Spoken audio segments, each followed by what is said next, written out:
Les Saintes Écritures nous rapportent que Jésus dit à la foule toutes ces choses en parabole afin que s'accomplisse ce qui avait été annoncé par le prophète. « J'ouvrirai ma bouche en parabole, je publierai des choses cachées depuis la création du monde. » Jésus se servait des scènes de la nature et de la vie ordinaire de ses auditeurs pour illustrer les vérités spirituelles de la parole écrite. En reliant ainsi les règnes animal et végétal au domaine spirituel, les paraboles du Christ sont les anneaux d'une chaîne de vérité qui unit l'homme à Dieu et la terre au ciel. En empruntant cette instruction à la nature, le Christ se servait des choses qu'il avait lui-même créées et auxquelles il avait communiqué ses qualités et sa puissance. Dans sa perfection initiale, toute la création était l'expression de la pensée de Dieu. La parabole du semeur illustre les mystères du royaume des cieux et l'œuvre du divin laboureur en faveur de son Église. Semblable au semeur qui arpente son champ fraîchement remué, le Christ sema à pleine main la sémence de vérité. Ces paraboles étaient cette graine d'où devaient éclore les plus précieuses vérités de sa grâce. À cause de sa simplicité, la parabole du semeur n'a pas été appréciée à sa juste valeur. Par la sémence lancée dans le sol, le Christ désire attirer notre attention sur la sémence évangélique qui a pour effet de ramener l'homme à Dieu. C'est le souverain maître de l'univers qui nous a donné la parabole de la sémence, et ce sont les mêmes lois de la germination qui agissent dans le cœur pour y faire fructifier la sémence de la vérité. Que représente la sémence? Qui est le semeur? Qui représente les divers terrains dans lesquels les semences sont tombées?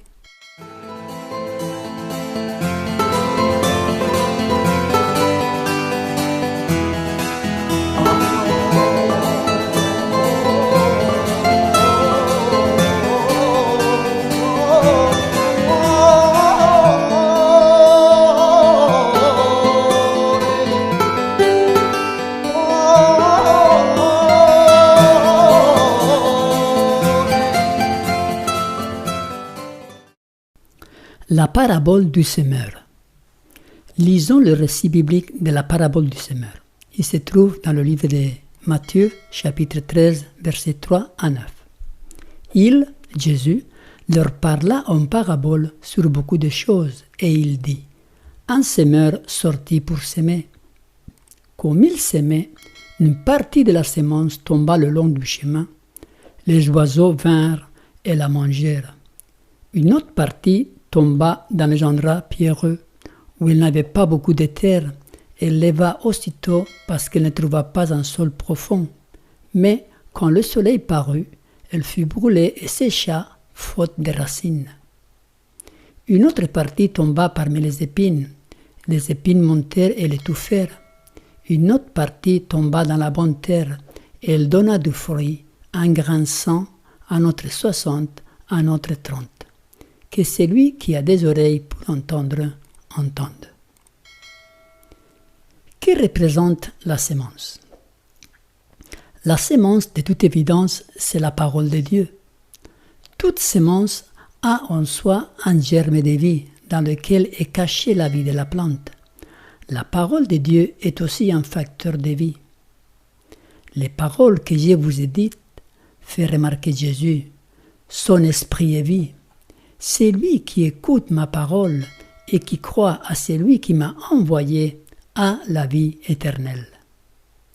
Chaque commandement, chaque promesse de la Bible renferme une puissance, la vie même de Dieu, qui nous donne le pouvoir d'obéir au commandement et de transformer la promesse en réalité. Celui qui, par la foi, reçoit la parole, reçoit la vie même et le caractère de Dieu. Toute sémence porte en elle du fruit selon son espèce. Mise en terre dans des conditions normales, la graine manifestera sa vitalité dans la plante qui sortira d'elle. Reçue dans notre âme par la foi, l'incorruptible sémence de la parole de Dieu produira une vie et un caractère conforme au caractère et à la vie de Dieu. La recherche scientifique tend à égarer les esprits à cause des interprétations erronées qui sont données de cette découverte. Ce que l'on appelle enseignement de la science est mis en concurrence avec la parole de Dieu et on fait passer celle-ci pour incertaine et indigne de confiance. Des semences de doute sont jetées dans le cerveau et à l'heure de la tentation, elles lèvent infailliblement. Sans la foi dans la parole de Dieu, l'âme en danger n'a plus de guide. Et la jeunesse particulièrement est conduite dans des sentiers qui l'éloignent de Dieu et de la vie éternelle. C'est en grande partie à cette cause que l'on peut attribuer l'iniquité qui règne dans le monde à notre époque. Quand les Écritures sont délaissées, les mauvaises passions du cœur naturel échappent à leur puissance de contrôle. Les hommes sèment pour la chair et moissonnent de la chair la corruption. Qui est le semeur? Jésus et tous ses disciples, tous ceux qui prêchent l'Évangile. Si le terrain de notre cœur est bon, il produira une abondante moisson. Dans la parabole, la sémence est toujours la même. Ce qui change, c'est le terrain. Et il y en a 4 types. Au bord du chemin, parmi les épines et les ronces, dans un endroit pierreux et dans la bonne terre. Voyons ce que représentent ces différents terrains. Le terrain au bord du chemin. Matthieu 13, verset 19. Jésus lui-même, il interprète en disant « Lorsqu'un homme écoute la parole du royaume et ne la comprend pas, le malin vient et enlève ce qui a été sémé dans son cœur. Cet homme est celui qui a reçu la sémence le long du chemin. » La sémence tombée le long du chemin représente la parole de Dieu qui parvient aux oreilles d'auditeurs distraits. Tel un chemin foulé aux pieds par les hommes et les animaux, le cœur humain devient une grande route où le monde, avec ses plaisirs et ses péchés, peut circuler aisément. Préoccupé par des ambitions égoïstes et complice des combinaisons coupables, l'âme s'est endurcie par la séduction du péché. Les facultés spirituelles sont paralysées. Les hommes entendent la parole de Dieu, mais ne la comprennent pas. Ils ne réalisent pas qu'elle les concerne personnellement. Ils ne se rendent compte ni de leurs besoins, ni des dangers qu'ils courent. L'amour du Christ et son message de grâce les laissent indifférents. De même que les oiseaux guettent la sémence qui tombe le long du chemin et s'en emparent, de même Satan se tient prêt à enlever de l'âme la sémence de la vérité divine. Dans les endroits pierreux, Matthieu 13, 20, 21. Jésus, il interprète lui-même la signification. C'est lui qui a reçu la sémence dans les endroits pierreux, c'est celui qui entend la parole et la reçoit aussitôt avec joie, mais il n'a pas de racine en lui-même. Il manque de persistance et, dès que survienne une tribulation ou une persécution à cause de la parole, il y trouve une occasion de chuter. La sémence tombée sur le sol rocailleux ne trouve que peu de terre. La plante y lève avec rapidité, mais sa racine, gênée par les pierres et privée des éléments indispensables à son développement normal, ne tarde pas à sécher. Semblable à la roche qui recouvre une mince couche de terre, bon nombre de ceux qui font profession de religion sont victimes de leur égoïsme et leurs plus nobles désirs sont étouffés. L'amour du moi n'a pas été vaincu et ils n'ont pas compris le caractère excessivement odieux du péché, ni éprouvé le sentiment de leur culpabilité. Il se peut que ces gens aient été faciles à convaincre et paraissent des fervents chrétiens. En réalité, ils n'ont que le vernis de la religion. Le soleil bienfaisant de l'été, qui fait croître le bon grain et le mûrit, détruit la semence qui n'a pas de profondes racines.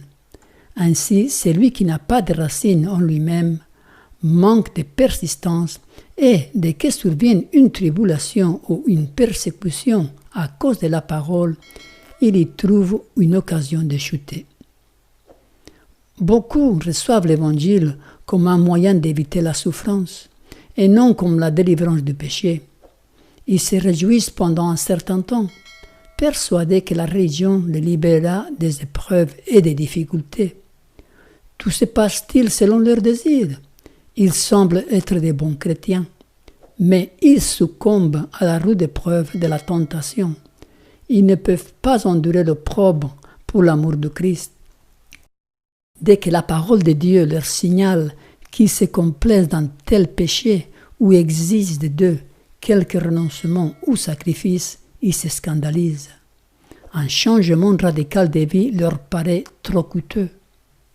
Si nous aimons Jésus, nous aurons le désir de vivre pour lui, de lui présenter nos offrandes d'action de grâce et de travailler à son service. Notre labeur même paraîtra léger. Par amour pour notre Sauveur, nous accepterons peine, souffrance et sacrifice. Nous éprouverons un amour semblable au sien pour ceux qui se perdent et le même ardent désir de les sauver. Voilà la religion de Jésus-Christ. Tout ce qui est en dessous de cet idéal n'est qu'illusion. Une simple théorie de la vérité évangélique ou une simple profession de foi ne sauvera personne. Nous ne pouvons appartenir au Sauveur qu'en nous donnant entièrement à lui. Celui qui sert Dieu d'un cœur partagé devient irrésolu et instable. Ses efforts en vue de servir à la fois ses propres intérêts et ceux du Christ font de lui un auditeur pour qui la semence est tombée dans un endroit pierreux et qui sera incapable de résister à l'épreuve. Parmi les épines. Matthieu 13, 22. Celui qui a reçu la semence parmi les épines, c'est celui qui entend la parole, mais en qui les soucis du siècle et la séduction des richesses étouffent cette parole et la rendent infructueuse. Souvent, la semence évangélique tombe parmi les épines et les mauvaises herbes. Si le cœur humain n'est pas transformé, si les vieilles habitudes d'une vie de péché ne sont pas délaissées, si Satan n'est pas banni de l'âme, la bonne semence sera étouffée par les épines qui croîtront à leur aise. La grâce ne peut agir que dans le cœur préparé avec soin à recevoir la précieuse semence de la vérité. Les ronces du péché croissent n'importe où et n'exigent aucun entretien. Mais la grâce doit être soigneusement cultivée. Les ronces et les épines sont toujours prêtes à envahir le terrain. Il faut être continuellement occupé à les détruire. Si le cœur n'est pas placé sous le contrôle de Dieu, si le Saint-Esprit n'est pas constamment à l'œuvre pour affiner et ennoblir le caractère, les vieilles habitudes reparaîtront sans cesse. D'aucuns peuvent professer croire à l'Évangile, mais si leurs cœurs ne sont pas sanctifiés, leur profession de foi est vaine. S'ils ne remportent pas la victoire sur le péché, c'est le péché qui triomphera d'eux. Les épines qui ont été coupées mais non déracinées repoussent des plus belles et envahissent les champs de l'âme. Le Christ a énuméré les dangers qui mettent l'âme en péril. Ce sont des soucis du siècle, la séduction des richesses et l'invasion des autres convoitises. Et Luc mentionne les soucis et les richesses et les plaisirs de la vie. Voilà ce qui étouffe la parole de Dieu, la sémence spirituelle, et l'empêche de se développer. L'âme cesse de tirer sa subsistance du Christ, la spiritualité s'affaiblit et finit par disparaître complètement. Dans la bonne terre. Ceux qui sont tombés dans la bonne terre, ce sont ceux qui, ayant entendu la parole avec un cœur honnête et bon, la retiennent et portent du fruit avec persévérance. Ce cœur honnête et bon dont parle la parabole n'est pas un cœur sans péché, car l'évangile doit être prêché à ceux qui sont perdus. Le Christ a dit « Je ne suis pas venu appeler des justes, mais des pécheurs ». Le cœur honnête est celui qui cède à l'action du Saint-Esprit. Il confesse ses fautes, éprouve le besoin du pardon et de l'amour de Dieu, et a le sincère désir de connaître la vérité et de lui obéir. Un cœur bon est un cœur qui a foi en la parole de Dieu. Sans la foi, il ne peut recevoir cette parole. Il faut, dit l'Écriture, que celui qui s'approche de Dieu croit que Dieu existe et qu'il est le rémunérateur de ceux qui le cherchent. La parole de Dieu entre souvent en conflit avec nos tendances héréditaires ou acquises et avec nos mauvaises habitudes, mais l'auditeur représenté par la bonne terre reçoit la parole et se soumet à toutes ses exigences. Tout son comportement est dès lors sous le contrôle de celle-ci. À ses yeux, les commandements de l'homme, bornés et sujets à l'erreur, sont insignifiants à côté de la parole du Dieu infini. C'est de tout son cœur et avec une détermination inébranlable qu'il aspire à la vie éternelle. Même s'il devait subir la persécution, perdre ses biens et jusqu'à sa vie, il obéira à la vérité. Dans notre vie en Dieu, nous serons captifs de Jésus-Christ. Nous ne vivrons plus en égoïstes, mais le Christ vivra en nous. Son caractère se reflétera dans le nôtre, et c'est ainsi que nous produirons les fruits du Saint-Esprit, 30, 60 et 100 pour un. La préparation du terrain. Par la parabole du semeur, le Christ montre que les différents résultats obtenus par les semailles dépendent de la nature du terrain. Dans chaque cas, le semeur et la semence sont les mêmes. Le Sauveur souligne de cette manière que si la parole de Dieu reste sans effet sur notre vie, c'est notre faute. Mais les conséquences n'échappent pas à notre contrôle. Il est vrai que nous ne pouvons pas nous changer nous-mêmes, mais le libre choix nous appartient et c'est à nous de décider quelle sera notre destinée éternelle. Rien n'oblige les auditeurs représentés par la semence tombée le long du chemin, dans les endroits pierreux ou parmi les épines, à rester dans cette condition. L'Esprit de Dieu s'efforce sans cesse de rompre le charme qui les retient au monde et d'éveiller en eux le désir des biens impérissables. C'est parce qu'ils résistent à l'Esprit que les hommes finissent par ne plus prendre garde aux appels de la parole de Dieu et par en négliger l'étude. Ils sont eux-mêmes responsables de la dureté de leur cœur, qui empêche le bon grain de s'y enraciner et des mauvaises herbes qui l'étouffent.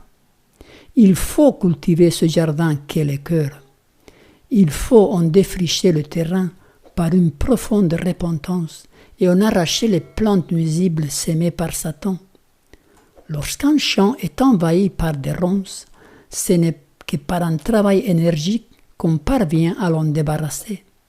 De même, les mauvaises tendances du cœur naturel peuvent seulement être vaincues par des efforts persévérants accomplis au nom de Jésus et par sa grâce.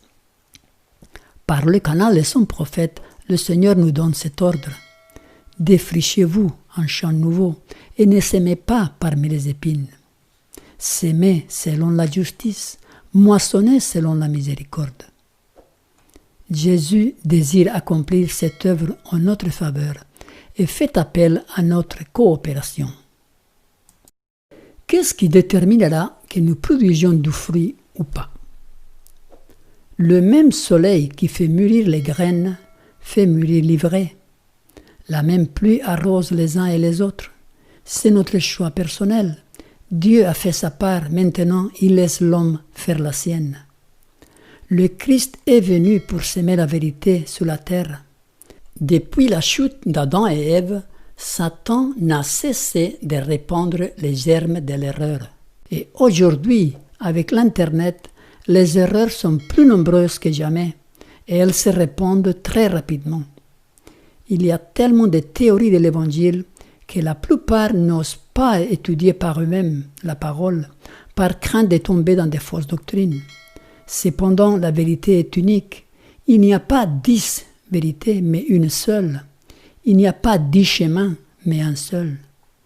Une étude approfondie et cohérente, sans contradiction, comparant verset avec verset, nous conduira à la découverte de la vérité.